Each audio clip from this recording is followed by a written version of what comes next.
May tinatawag na the rule of 72 or rule of money. Ito yung the power of compounding interest.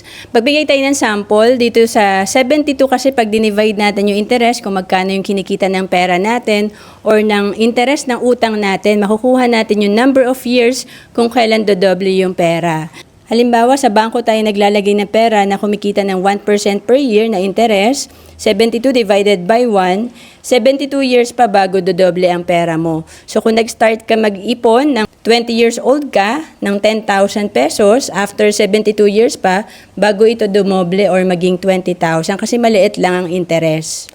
Ang rule of 72 or compounding interest can work against you kapag ito ay nagko-compound dahil may utang ka. Halimbawa, ang interest ng utang mo nasa 18% per year. Kaya every 4 years, nagko-compound ang ating utang. Kaya dito sa sample natin, kung at the age of 29 ka umutang ng 100,000, hindi mo ito nababayaran kada taon.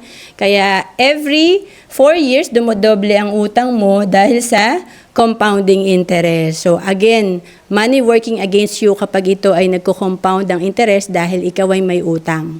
Pero alam mo bang pwede magtrabaho ang pera para sa atin or yung compounding interest ay nasa side natin kung tayo ay marunong mag-invest. Kagaya dito na kung nasa 12% na kinikita ng pera natin, every 6 years dodoble yung pera natin dahil sa interest. Kaya kung nag-start ka mag-invest at age of 29 ng 100,000, every 6 years dumodoble yung pera mo dahil sa compounding interest. Pero pag ang pera mo nasa 2% lang ang interest, every 36 years bago ito dumoble, medyo matagal.